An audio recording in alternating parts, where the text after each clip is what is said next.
2024년의 마지막 순간 AM 1650 라디오 서울과 소중한 연말을 함께하세요. 강혜신의 오늘의 미국.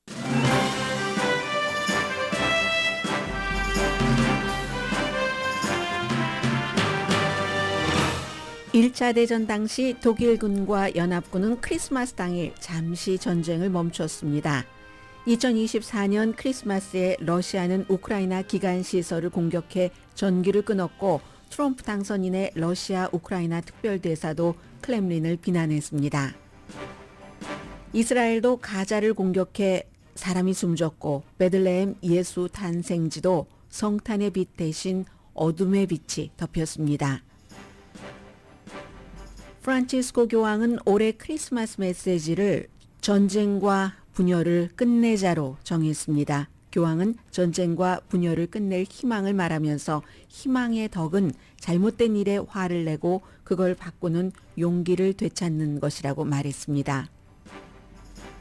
평범한 사람들은 크리스마스 이브에도 메가밀리언 당첨자가 나오지 않아서 금요일에 추첨할 티켓의 당첨금이 약 11억 5천만 달러까지 올랐다는 뉴스에 귀를 기울입니다. 바이든 대통령이 크리스마스 이브에 50개의 법안에 서명했습니다. 이번 서명으로 오랫동안 미국의 비공식 상징이었던 흰머리 독수리가 미국의 공식 국세가 됐습니다. 2024년은 인플루언서가 전통적인 매체를 제치고 뉴스의 핵심을 담당한 절정의 해였습니다. 전통적인 저널리스트가 제3자적 전달을 한다면 인플루언서는 청취자나 시청자에게 직접 말하는 것 같은 느낌, 그게 차이입니다. 2024년 정치권에서는 특히 공화당 정치인들의 도덕성이 큰 문제가 되지 않는다는 게 문제로 보입니다. 미성년자 성매매를 포함한 온갖 부정부패가 드러났는데도 공화당 이벤트에서 기립박수를 받은 매트 게이츠 전 연방 하원 의원이 증인입니다. 그는 여전히 플로리다 주지사가 될 것을 꿈꿉니다. 덴마크 정부와 파나마 국민의 미국에 대한 감정과 대응이 심상치 않습니다. 트럼프 당선인이 파나마 운하 반환 협박과 덴마크령 그린란드 매입 야망에 대한 입장을 굽히지 않기 때문입니다. 여러분 안녕하십니까? 오늘의 미국 강혜신입니다. 1차 대전 당시에 그 양측 군인이 독일군과 연합군, 특히 이제 그 최전선이니까 영국군이 전투를 잠시 멈췄습니다. 크리스마스 때인데 멈춘 것뿐만이 아니라 크리스마스를 함께 축하했습니다. 그게 세계 역사책에 나오는 역사입니다. 이 크리스마스가 되면은 늘 지상의 평화, 이런 말들을 하잖아요. 소원이죠. 가장 흔한 소원인데 1차 대전 중인 1914년도 12월 달에 서부전선 이상 없다. 그 서부전선에서요. 몇 개월 동안에 그 당시에 굉장히 그 참혹한 참혹한 참호전 맞네요. 참혹한 그 참호전에 빠졌는데 그때 이제 교황 베네딕토 15세가 크리스마스를 맞아서 임시 좀 휴전을 해보자 중재하려고 했지만 실패했습니다. 그리고 그 전선에 참호전이라는 게 그러니까 사기가 굉장히 낮았는데 그러다가 크리스마스 이브에 어떤 소리가 그 최전선에서 들리지 않는 소리가 그 전장에 울려 퍼졌습니다. 독일 병사들이 먼저 캐롤을 부르고 있었습니다. 영국 병사들도 이쪽에서 그 화답을 했고, 그리고 양측 병사들이 처음에 이제 조심스럽게 그들의 그 전선 사이에 무인지대로 나갔습니다. 그동안은 그 무인지대에 막 총만 쏘고 하는 참호전이 되다가 자발적이었죠.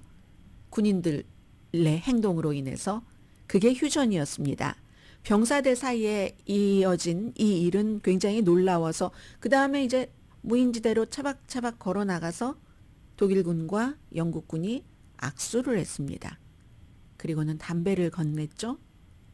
와인도 함께 웃었습니다. 그래서 이제 그 당시에 그 병사들의 일기, 편지 이런 것들이 이제 역사학자들이 쭉 그 기록으로 남기기 위해서 보고하는데 독일군 그 참호를 이렇게 쭉 따라서 그 좀 불빛이 있는 어디서 어떻게 구했는지 전나무 같은 것들이 그 일기에 묘사되어 있기도 하고요. 그리고 이건 약간 좀 과장됐다고는 얘기를 하는데 서로 이제 그 축구 뭐 공차기 같은 것을 했다. 뭐 이런 얘기들도 있습니다. 어쨌든 그 당시에 그 서부전선 최전선에서의 휴전은 광범위하게 퍼지기는 했지만 다는 아니었습니다. 그 전체 군대의 3분의 2 정도, 10만 명 정도가 그렇게 크리스마스 이브부터 시작해서 길진 않았지만 크리스마스 때 휴전을 했습니다. 양측의 지휘관들은 엄청 만류했죠. 이게 이제 서로의 감정이 생기기 시작하면 그 다음에 어떻게 총을 겨눕니까? 그럼에도 불구하고 또 그것을 허락한 그런 이제 지휘관들도 있었기 때문에 오래되진 않았지만 뭐 일부 지역에서는 크리스마스 이브에 시작됐던 게 크리스마스에 다시 전쟁이 시작되기도 했고 다른 지역에서는 크리스마스까지는 또 그 휴전이 이어지기도 했고 이건 1914년도니까 가능했었던 일입니다. 2024년도 러시아는 크리스마스 공격에 우리 성공했다. 공식적인 입장을 발표를 했습니다. 우크라이나 공격에 성공을 했다는 겁니다. 똑같은 공격을 놓고 공격을 받은 우크라이나의 볼로디미르 젤렌스키 대통령은 이것보다 더 비인간적인 게 어디 있으랴. 크리스마스의 공격이었기 때문에 그렇죠. 그리고 러시아가 이제 이번에 우크라이나의 기간 시설을 공격한 게 13번째라고 하는데 이번에는 완전히 그 기간 시설이 파괴된 것은 아니고 그리고 이제 우크라이나에서 미사일 방어 시스템이 있기 때문에 대부분 격추를 많이 시켰는데 미사일하고 드론을 다 합쳐서 한 184발 정도 돼서 상당수는 격추가 됐고 목표를 명중하지는 못했지만 사상자는 있습니다. 그리고 러시아가 우리 성공했다라고 얘기하는 것은 크리스마스 때 전력 공급을 끊는 것이었습니다. 그 목적은 성공을 했죠. 수도 키이브를 포함해서 사람들이 저는 처음에 이 기사가 이렇게 제목이 있고요. 그런데 이제 메트로역에서 사람들이 막 책도 읽고 해요. 기사와 좀 매치가 되지 않는데 이렇게 생각을 했는데 나중에 알고 보니까 전기가 끊겨서 집에 있을 수가 없기 때문에 메트로 그 스테이션을 쉘터로 쓰는 거죠.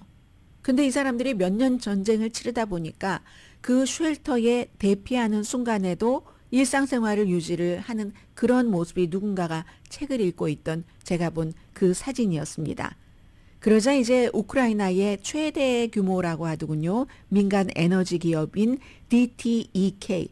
러시아가 우리 에너지 시스템을 공격한 게 13번째인데 도대체 어디까지 밑으로 내려갈 것인가? 러시아는 크리스마스 아닌가?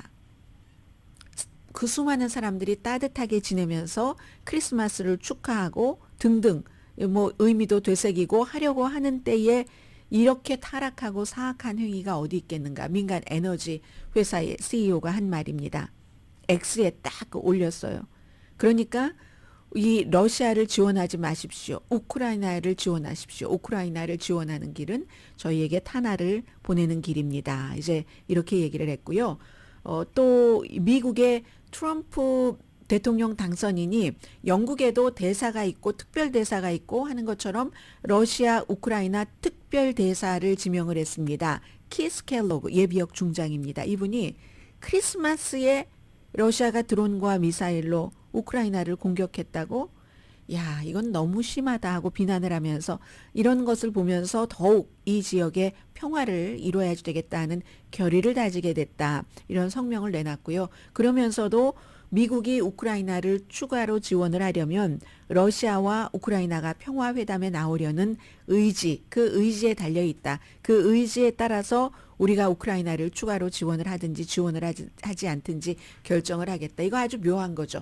한 번은 러시아를 치고 이때에 우크라이나가 평화협정에 나오라고 하는 것은 그게 우크라이나 입장에서 완전히 뭐 영토라든가 하고 여러 가지 주권을 보장을 해준다는 것인지 아니면 블라디미르 푸틴도 언젠가는 휴전되는 걸 원합니다. 푸틴의 뜻대로인지 그 내용은 여기에 포함되어 있지 않았습니다. 베들레헴이요. 지난해에도 그랬고 올해도 어둡고 조용합니다. 예수 탄생 그 지역도 이스라엘이 점령한 그 서한 지구 베들레헴이요. 크리스마스 트리도 없고 크리스마스 장식도 없습니다. 이스라엘은 가자 지구를 폭격해서 또 성공했다고 러시아처럼 손들고 기뻐합니다. 반대편의 입장은 전해드리지 않겠습니다. 항상 12월 25일 그 방송을 할 때가 되면 여러분들께 이 프란치스코 교황의 뭐 크리스마스 이브 그리고 크리스마스 당일 그 미사 그 메시지에 포커스를 전해드릴 수밖에 없고 또 많은 뭐 뉴스가 패턴이 그렇게 됐어요. 지금 몇 년째 프란치스코 교황의 크리스마스 이브 크리스마스 메시지는 전쟁과 평화입니다. 올해도 마찬가지로 이 프란치스코 목사래요. 프란치스코 교황이 예수가 가난한 목사의 아들로 탄생한 그 스토리는 그랬는데도 그 예수가 얼마나 많은 것을 영향을 미쳤는가 사람들에게 지금까지도 수천 년이 지난 지금까지도 그런 걸 보면 모든 사람들이 다 이 세상에 영향을 미칠 수 있다는 희망을 우리가 거기서 읽어야 된다. 우선 이렇게 크게 얘기를 했어요. 엊그제 보니까 그제였었던 것 같습니다. 파이낸셜 타임즈 사설도 그렇게 썼더군요. 그렇게 해서 거기서 예수가 탄생을 해서 그 같은 것을 한 건 이건 정말 희망이라고밖에 말할 수 없다. 이렇게 표현을 했던데 그래서 프란치스코 교황이 희망의 덕에 대해서 얘기를 합니다. 희망이라고 하는 것은 지체하지 말아야지 되는 건다. 오래된 그 습관을 따르지 않아야지 된다. 그 old habit은 버려야지 되고 평범하다든가 게을러서도 안 된다. 희망이라고 하는 게 우리에게 말하는데 우리에게 콜한다고 얘기를 했습니다. 잘못된 걸 보면은 화를 내라고. 그리고 그 잘못된 것을 보고 화만 내는 데서 그치는 게 아니라 행동을 하고 그 행동을 하는 바꿔야지 된다는 거죠. 잘못된 것을 그걸 바꿀 용기를 찾아야지 된다. 이게 이제 그 희망의 덕이라고 말을 했습니다. 그리고는 이제 지난해에도 그랬고 올해도 그렇고 전쟁과 분열을 끝내자 하는 미사 집전 그 스토리입니다. 우크라이나에서부터 가자에 이르기까지의 그 전쟁, 특히 이제 이스라엘과 팔레스타인에 대해서 많이 얘기를 했는데요. 인도주의적인 차원에서의 가자지구, 그곳을 이제 교황이 많이 말을 했습니다. 가장 민감한 시기에 또 레바논과 시리아, 거기도 이제 기독교인들이 있기 때문에 레바논과 시리아의 기독교 공동체들도 할 일이 있다는 것들도 강조를 했고요. 모든 민족과 국가, 용기를 내야지 되고 희망의 순례자가 돼야지 되고 희망이 모든 걸 참고 용서한다라고 얘기하지 않았습니다. 희망은 불의를 보면은 화를 내야지 된다고 얘기했어요. 그리고 무기, 이런 무기의 소리 같은 것을 완전히 잠재우고 분열을 극복하기 바랍니다. 또 거기에는 적들과도 광범위한 화해를 할 수 있으면 해야지 됩니다. 1차 대전 14년 12월에 독일군과 영국군이 잠시 손을 잡았던 것처럼 모든 매듭을 풀고 말은 쉽네요. 모든 분열의 벽을 허물고 증오와 복수심을 몰아내야지 됩니다. 이렇게 얘기를 했는데 뭐 카톨릭 신자신 분들은 잘 아시겠지만 홀리 이어잖아요. 희년, 기쁠 희. 그 홀리 이어 이 카톨릭 성년 25년 만에 대체로 한 번씩 오는 그게 이제 2025년이니까 지금 이제 뭐 성 베드로 성당 안에도 뭐 한 6천 명 정도 있었다고 하고 밖에는 얼마나 많았겠어요. 몇만 명 있었겠죠. 교황 이 미사를 통해서 우리 그 선진국들도 아주 이 그 홀리 이어 그 희년을 맞아서 또 다른 전쟁과 평화, 전쟁과 분열을 없애는 것 이외에는 저소득 국가들이요. 너무나 빚이 많다. 그래서 국민들도 너무 힘드니까 그 같은 그 저소득 국가의 빚을 줄여달라는 전에도 이런 요청을 했습니다. 또 반복해서 얘기를 했고요. 전쟁 다음에는 경제가 되는 거죠. 교황의 메시지도. 불공정한 그 빚 아래 눌린 가난한 국가들을 위한 그 홀리 이어의 시작이다. 옛날 형태, 새로운 형태, 뭐 노예에 마치 묶인 것과 같은 그분들을 위해서 뭔가를 좀 풀어주십시다. 이렇게 얘기를 했습니다. 2000년도 그 당시에는 이제 요한 바오로 2세였잖아요. 그때도 부채 탕감 요청을 했었고 그 당시에는 교황 요한 바오로 2세가 부자 나라에게 가난한 나라에 대한 뭐 부채 탕감 그게 이제 국제기구에서 준 돈일 수도 있고요. 그런 것에 대해서 화답을 해서 많은 국가의 부채가 뭐 한 1,300억 달러 정도가 2000년부터 2015년 사이에 탕감되기도 했습니다. 아무튼 이달에 그 88세가 된 프란치스코 교황이 지금 바티칸은 감기 증상이라고 얘기를 하고 있고요. 조금 그 몸이 편찮으셨답니다. 그래서 그런지 어제 보니까 그 음성이 약간 갈라진 그런 느낌은 있지만 지난해에도 올해에도 교황 프란치스코 교황은 전쟁과 평화를 말했습니다.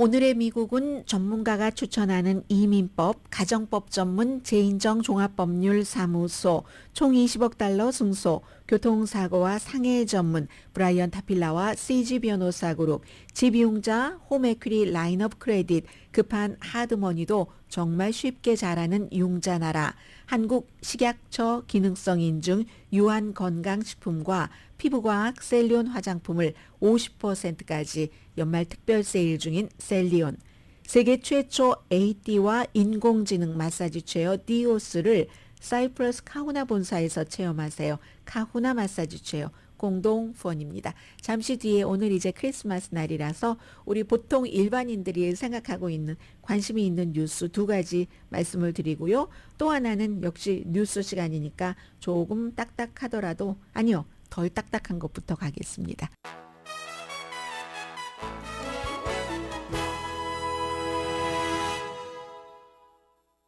라디오 서울방송 오늘의 미국 듣고 계십니다. 네. 이거 안 하시는 분들 너무 많으신데 어제도 그 메가밀리언이 원래 잘 나오지 않잖아요. 당첨자가. 그래서 안 나와서 이번 주 금요일에는 당첨금이 11억 5천만 달러까지 추정을 하는 거죠. 12월 한 달 내내 있었던 이 메가밀리언 가운데서 최대 규모라고 하는데 만약에 캐시로 한꺼번에 받겠다 하면은 반 정도, 반 조금 안 되나요? 5억 1,610만 달러. 5억 달러면은 얼만큼이나 될까요? 모르겠지만 어쨌든 이 잭팟이 10억 달러를 넘은 게 게임의 역사상 7번째랍니다. 아마 메가밀리언이 2022년부터 했던가요? 그다지 오래되진 않았는데 캘리포니아주에서는 10억 달러 넘는 게 한 번도 나오지 않았습니다. 그래서 더군다나 지금 이제 크리스마스하고 그 유대계의 그 한우카가 겹쳐져 있고 또 이제 코안자 있고 동지도 있고 이런 할러데이가 많은데 저도 오늘 집에 가다 사려고 합니다. 며칠 전에 토요일이었던가요? 토요일이었네요. 토요일에 이제 저희 어머니 그 자동차를 점검을 하느라고 자동차를 맡기고 그리고 이제 나중에 찾으러 갈 때였어요. 찾으러 갔더니 카를로스가 아주 수십 년 저는 그분께 하는데 카를로스가 어디 갔다 온 거예요. 그 사이에 어디 갔다 왔나 봤더니 복권 사러 갔던데 아마 오늘 마이 프렌드 카를로스도 또 복권을 살 것 같고 저도 사려고 합니다. 사서 오늘은 이렇게 사려고 해요. 제 거, 엄마 거, 또 누구 거, 가족들이 있잖아요. 가족들 제가 딱 정해서 이건 누구 거, 누구 거, 누구 거 이렇게 해서 사려고 합니다. 또 오른다고 하잖아요. 지금은 한 장에 2달러인가? 그런데 뭐 내년부터인가는 2배 이상 오르는 것으로 알고 있는데 해서 저도 이번에 한번 해보려고 합니다. 어제 그래도 이 번호 5개 맞추고 메가볼 하나 맞히는 건데 6개 숫자 모두 일치하는 그런 티켓은 없었지만 4장 티켓이요. 처음 5개 숫자가 맞췄답니다. 그러면 100만 달러 된다면서요. 그러니까 11억 달러 이런 거 생각하지 말고 100만 달러도 어디예요. 자, 어쨌든 어제 한 장은 캘리포니아주에서 팔린 거네요. 미주리, 와이오밍, 펜실베니아에서 팔린 것. 여러분도 저처럼 오늘 혹시 주변에 재미로 가다가 이 티켓 파는 곳 있으면 사서 이거 우리 딸 거, 아들, 내 것, 아니면 미국에 없는 다른 친구나 가족이면 어떻겠어요? 딱 머릿속으로 생각하면서 저는 그럴 겁니다. 그리고 이 내용은 오늘의 미국을 꼭 미국 캘리포니아주에서만 듣고 계시지 않기 때문에 제가 여러분들께 말씀을 드리는데 요즘 그 조류 독감 때문에 엄청 그 달걀이 비싸다면서요. 저는 그렇게 비싸게 주고 산 것 같지 않은데 지난주에 지금 뭐 12개 다즌에 $20 하는 것도 있습니까? 아침 뉴스에서 듣고 저는 깜짝 놀랐는데 이 조류 독감이 아니라 이번에는 또 살모넬라 균에 감염돼서 코스코에서 11월 22일부터 판 그 달걀이 살모넬라 균에 감염됐다 해서 리콜을 했는데도 아직 다 리콜이 안 된 모양입니다. 특히 이 방송을 조지아주에서 보고 듣고 계신 분들 상당히 많은 걸로 알고 있고요. 또 노스캐롤라이나, 알라바마, 테네시, 사우스캐롤라이나 어느 한 지역도 저희 라디오 서울 방송 청취자, 시청자가 안 계신 분이 안 계십니다. 그런 분들은 이거 이제 확인하시고 코스코에 반납하시면 되겠습니다. 살모넬라가 건강한 사람들이야 뭐 익혀 먹고 하면은 또 넘어갈 가능성이 높지만 5살 미만 아이들이라든가 아니면 나이 많으신 분들이라든가 면역 체계가 약하신 그런 분들 계시잖아요. 그러면 왜 속도 안 좋고 머리도 아프고 나중에 이제 구토도 할 수 있고 그런 증상이 있으니까 모르고 지나가는 경우도 있겠지만 어쨌든 여러분들 뭐 그렇게 생각하시고요. 그리고 달걀 얘기가 나왔으니까 말씀을 드리는데 며칠 전에 식품의약국에서 달걀하면 우리는 그냥 일반적으로는 건강식품이다. 그러니까 식품의약국에서도 당연히 달걀을 건강식품군의 리스트에 넣어놨지라고 생각하시는데 그렇지 않았습니다. 지금까지. 달걀은 지금 식품의약국에서 뭐 예를 들어서 다른 채소라든가 여러 가지 견과류 뭐 콩류 아니면 그 생선에서 뭐 연어, 세몬 같은 것 이런 것들은 건강한 거다 하고 딱 해놨는데 달걀은 며칠 전에서야 추가를 했습니다. 알고 계시는 것처럼 달걀에 뭐 콜레스테롤이 많아 이러고 어떤 사람은 아니야 뭐 그 정도 괜찮아 뭐 2개 정도 괜찮아 뭐 어떤 사람들은 뭐 뭔가 본인의 그 몸을 만드는데 필요하다고 하루에 수십 개씩 일시적으로 먹는 분도 계시고 하는데 식품의약국에서 달걀에 콜레스테롤이 높다 하는 그 같은 지금까지의 뭐 부정적인 그런 그 주장 그게 신체에 아주 나쁜 영향을 미친다 하는 것이 그 정도 아니다라고 하면서 달걀도 건강한 식품군에 올려놨습니다. 아마 이건 이미 건강한 식품이다 하고 늘 드셨던 분들이 엄청 많으실 것 같아요. 자, 이 2개를 전해드리고 그리고 하나는 지금 이 내용을 제가 여러분들께 좀 전해드리겠습니다.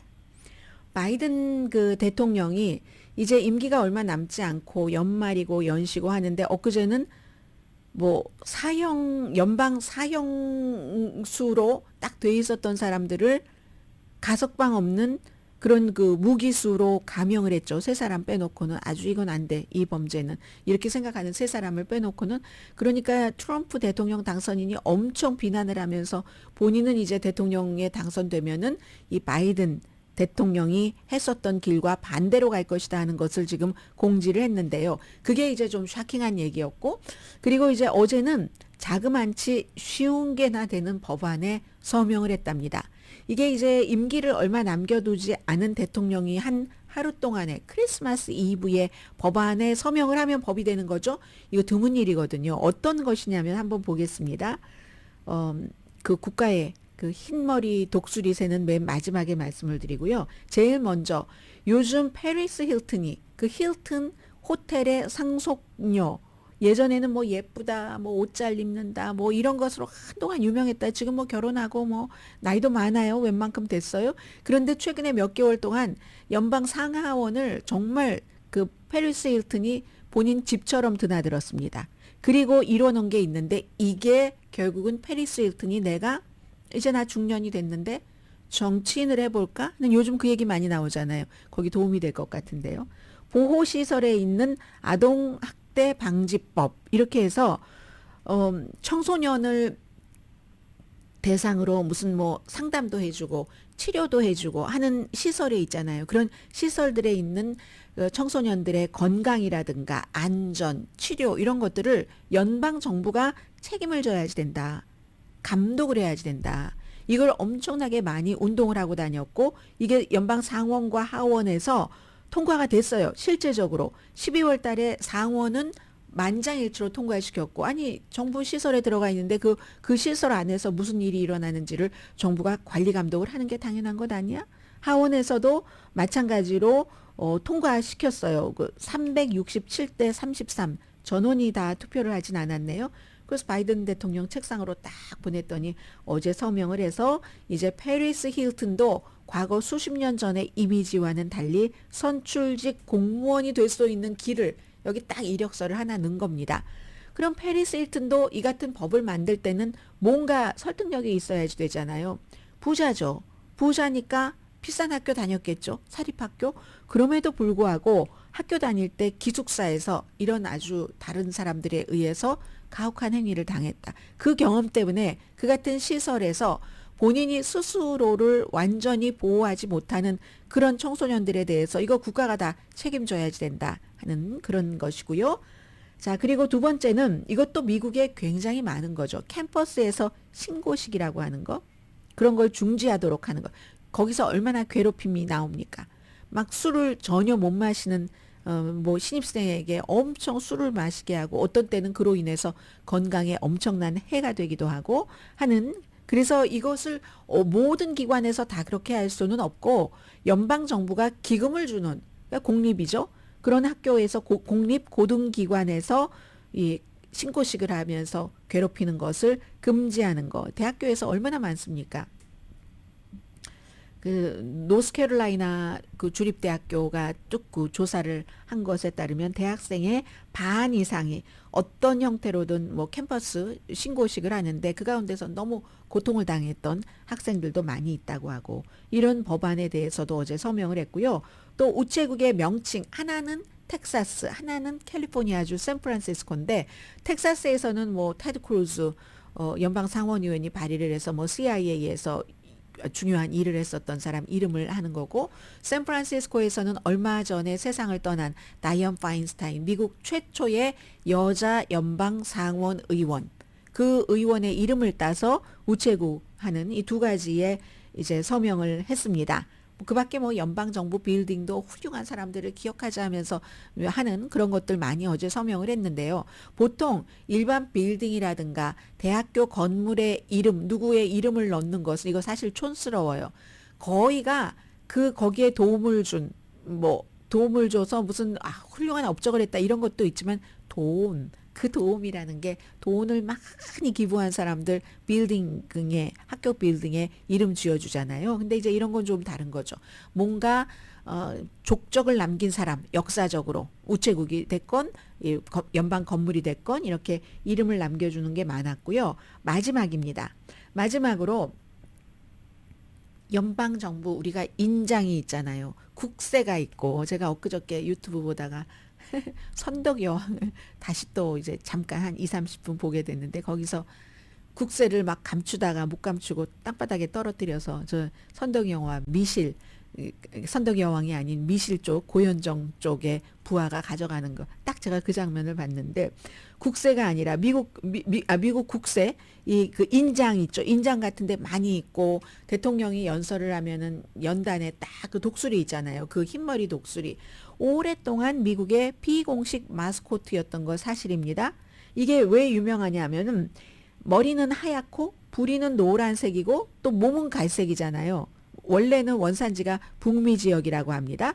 그래서 이제 1900이 아니라 1782년부터 이 같은 흰머리 독수리를 볼드 그 독수리를 이제 미국의 상징으로 쭉 그 썼는데 인장이 있고 보면은 대통령 딱 연설할 때 그 앞에 나왔는 이런 것들 보면은 독수리가 있고요. 올리브 가지가 있잖아요. 이렇게 한쪽에 독수리로 따지면 오른발인가요? 올리브 가지가 그린색으로 있고 그리고 왼발에는 화살이 들려져 있고 또 이제 뭐 깃발 모양의 뒤에 이렇게 막 방패들이 쫙 이렇게 올라와 있잖아요. 그리고는 이제 별이 쫙 이렇게 있고 이런 그런 거죠. 그래서 이제 그 디자인을 했을 1782년부터 미국을 뭐 어떤 미국 국가의 상징으로 쓰기는 썼는데 하니까 뭐 문서에도 다 박혀 있죠. 대통령 깃발에도 박혀 있죠. 군의 휘장에도 당연히 이 흰머리 독수리가 있죠. 미국의 돈에도 있잖아요. 그런데 다양하게 쓰면서도 사람들은 어머 이게 당연히 뭔가 공식적으로 됐겠지 하는데 그게 없었습니다. 그랬던 것을 이제 했습니다. 어제 법안으로 서명을 해서 미국의 힘과 강함을 굉장히 강조한 거죠. 뒤늦은 영예를 안았습니다. 자, 어제 이런 일들이 있었고요. 그리고 잠시 뒤에는 2024년도에는 아마 오늘의 미국을 듣고 보고 계시는 분들도 부분적으로 해당이 되지만 또 미국의 그 뉴스원과는 조금 다를 수도 있고요.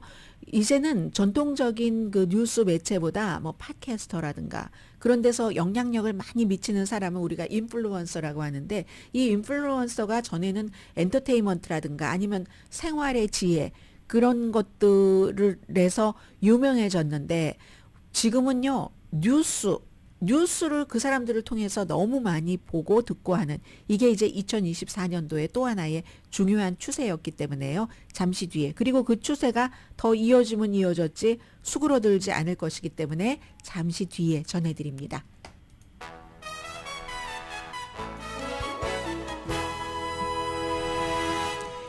라디오 서울 방송 오늘의 미국 듣고 계십니다. 일론 머스크라는 정말로 영향력이 강한 사람이 2024년도 아주 많이 강조를 했습니다. 인터넷이 새로운 미디어다. 이건 본인의 X도 있기 때문에 이렇게 주장을 해왔었고, 그리고 실제로 너무 중요한 역할을 했고, 또 이제 트럼프 그 대통령이 당선되는 데는 이 같은 그 인터넷 미디어가 굉장한 영향을 미쳤다는 것을 많은 사람들이 다 인정을 하고 알고 있습니다. 그래서 한때는 단순하게 정말 뭐 엔터테인먼트계에서 뭐 이렇게만 생각했던 인플루언서들이 2024년도 굉장히 미국의 많은 것을 주도를 했습니다. 뭐 팟캐스터들이 양대 인터뷰를 성공을 했잖아요. 한 사람은 카멜라 해리스, 또 한 사람은 도널드 트럼프, 이렇게 했는데 퓨 리서치의 여론조사 결과에 따르면 미국 사람들 5명 가운데 1명이 소셜미디어의 인플루언서로부터 정기적으로 뉴스를 듣고 본답니다. 그래서 이제 팟캐스트가 됐건 뭐 아니면 그 보이스로만 하는 것도 있고 보이기도 하고, 아니 이 당분간 사라지지 않을 것으로 보고 있는데, 그럼 2024년도 올해 가장 영향력 있는 미국 사람입니다. 인플루언서는 누구였는가? 젊은 남성들에게는 조 로건, 젊은 여성들에게는 알렉산드리아 쿠퍼. 한 사람은 남자, 한 사람은 여자, 한 사람은 트럼프를 인터뷰했고 또 한 사람은 카멜라 해리스를 인터뷰를 한 사람. 그러나 이제 알렉스 쿠퍼와 조 로건의 그 사람들이 많이 보는 것은 비교할 수 없이 조 로건이 많죠. 세계 최고의 팟캐스터니까. 그리고 역시 알렉스 쿠퍼도 여자 팟캐스터 가운데서는, 인플루언서 가운데서는 세계에서 가장 영향력이 있는 사람. 그래서 조 로건 같은 경우는 그 다음으로 유명한 사람보다 한 3배 더 뭐 구독자도 많고 합니다. 절대로 버라이어티 같은 그 잡지가 헐리우드의 여러 가지를 전하고 진보적이죠. 조 로건은 굉장히 보수적인 성향이 강합니다. 그런데 또 이 조 로건을 과소평가할 수 없다고 굉장히 강하게 얘기를 합니다. 보수적인 성향의 청취자들 사이에서 그 스포티파이에서 뭐 구독자가 거의 1,500만 명 정도 돼가고 있고요. 트럼프와 인터뷰한 3시간짜리 미시건에서 막 그 누구죠? 이제 지지자들 3시간은 아니고 꽤 오래 기다리게 하고도 조 로건과 3시간 인터뷰를 하느라고 예정보다 길어져서 그 에피소드가요, 유튜브에서 5,300만 조회수. 5,300만 조회수를 기록을 했답니다. 그런가 하면은, 그리고 이 조 로건이 왜 일론 머스크와 전에 일론 머스크가 막 마리화나 같은 거 피면서 인터뷰한 적 있잖아요. 그때가 조 로건이에요. 조 로건과 같이 인터뷰를 한 겁니다. 조 로건이 이제 그 UFC의 그 격투기의 해설, 또 아나운서 해설 이렇게 뭐 시작을 하고 지금 그쪽으로 자리를 잡고 한 사람이니까, 트럼프가 대통령에 당선되고 나서 제일 처음 공식적으로 일정 간 곳 가운데 하나가 UFC 경기였죠. 그때도 가서 딱 경기장에 들어가서 조 로건부터 가서 허그를 하고, 그만큼 그 젊은 남성들이 많이 보기 때문에 인기가 있어서, 그렇다고 무슨 모든 사람들이 다 존경할 만한 그런 프로그램이라는 얘기는 아닙니다. 욕도 엄청 많이 하고요. 프로그램에서 잘못된 내용, 거짓도 엄청 많이 얘기를 하고, 다만 사람들은 조 로건이 해석하는 것을 듣고 싶어하고 또 말도 잘합니다. 음성도 좋고 또 여러 사람들을 각계각층에서 초대를 하기도 하고, 그렇기 때문에 이제 인기가 있는 거고, 그리고 이제 여성 가운데서는 롤링스톤이 G세대의 바브라 월터스다. 그러니까 여성이라는 걸 알 수 있잖아요. 그래서 그 알렉스 쿠퍼, 알렉산드리아 쿠퍼를 얘기하는데 Call Her Daddy. 이 프로그램은 카밀라 해리스가 출연을 했습니다. 카밀라 해리스가 출연을 했는데 보통 여성들의 문제, 무슨 성에 관한 질문, 답변 이런 것이 많아서 엄청 또 싫어하는 사람들도 많이 있지만 어쨌든 시리어스 XM과 1억 2,500만 달러의 계약을 한 그런 팟캐스터면은 영향력이 있다는 것을 인정을 해야지 되는 거죠.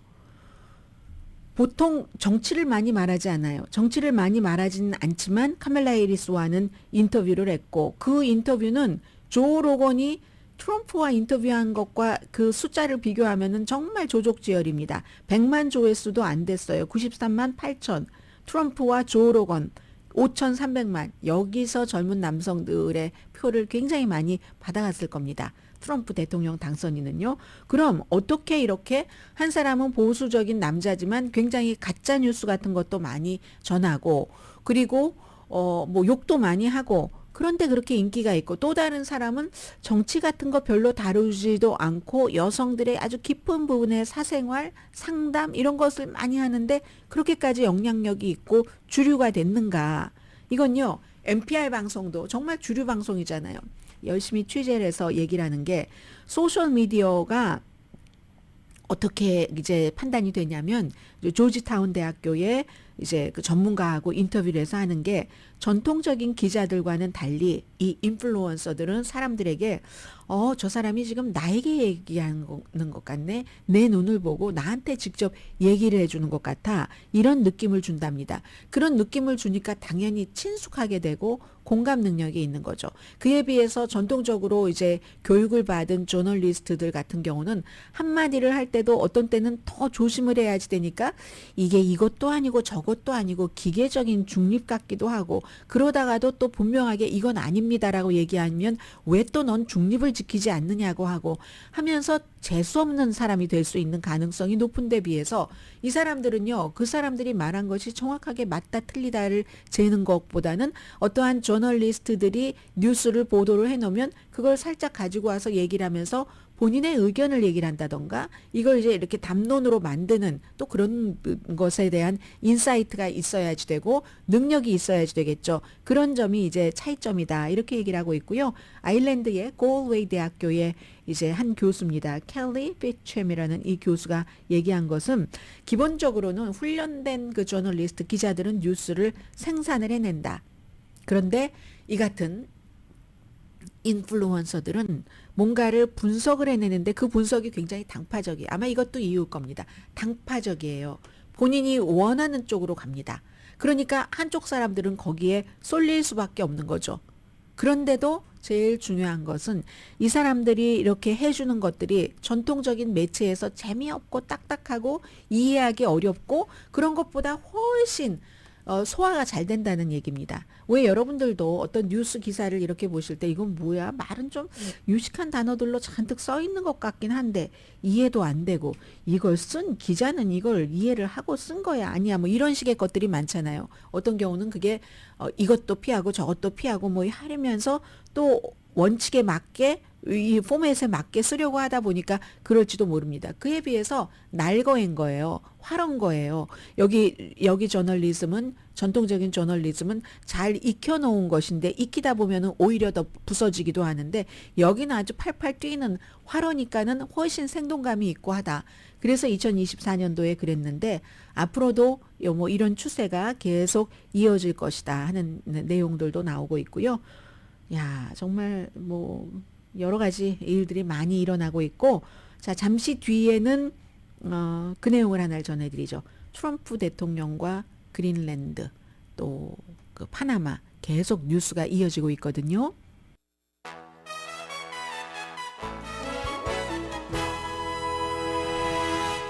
라디오 서울 방송 오늘의 미국 듣고 계십니다. 네, 트럼프 대통령 당선인이 그린란드 우리가 반드시 사야지 된다. 여러 가지 목적으로 파나마 문화 우리가 반환 받을 수도 있다. 이건 위협 비슷하게 한 여기에 대해서 이제 그 양측에서 반발이 계속 이어지고 있는데요.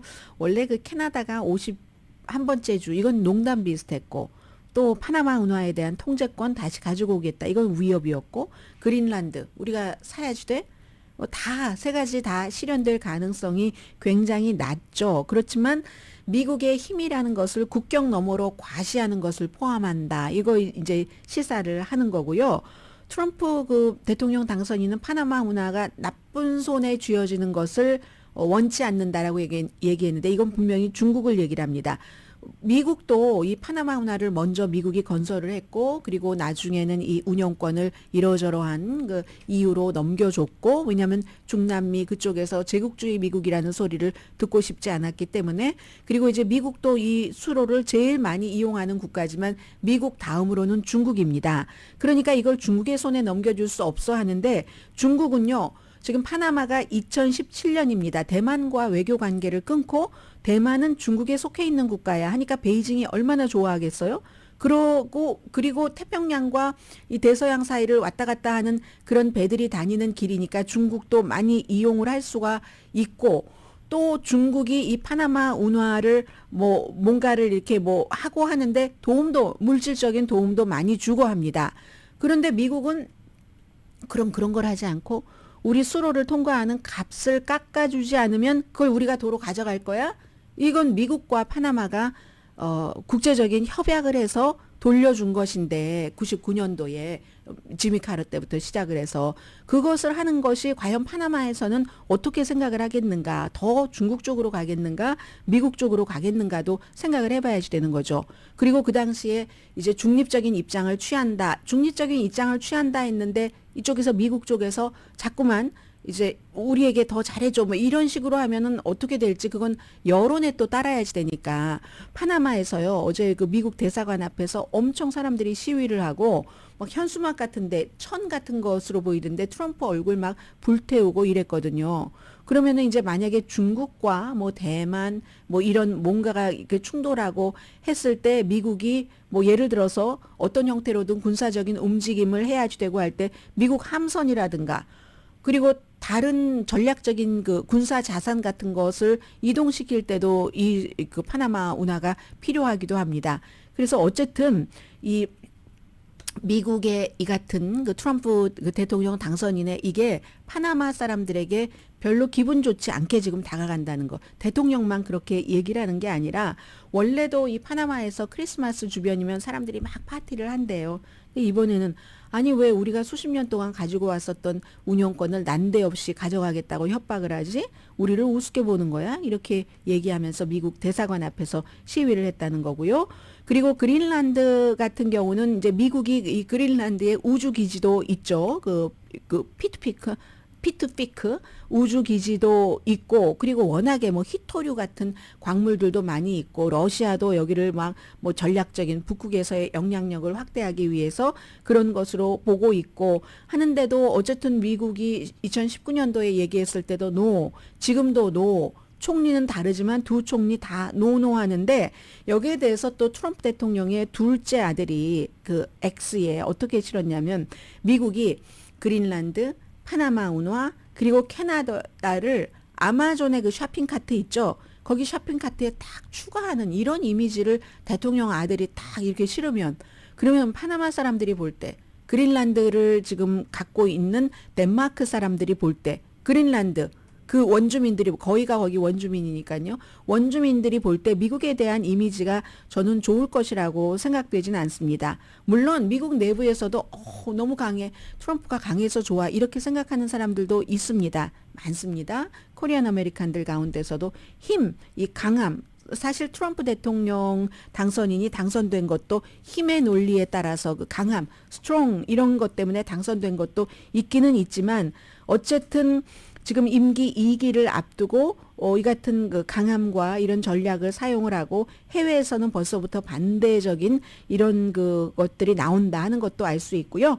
그리고 짧게 또 하나를 말씀드리자면 이 트럼프 그 행정부에서 법무장관으로 일하고 싶었지만 뭐 어린아이뿐만이 아니라 많은 여성들에게 돈 주고 성매매를 한 것이 다 기록으로 뭐 14,000페이지 기록으로 드러나서 연방 하원에서도 그걸 공개하고 싶지 않았지만 결국은 공화당 의원들 2명도 민주당의 소속 윤리위원회 소속 의원들과 뜻을 같이 해서 이걸 공개를 하고 보니까 너무나 엄청난 겁니다. 마약 파티, 무슨 파티, 무슨 파티.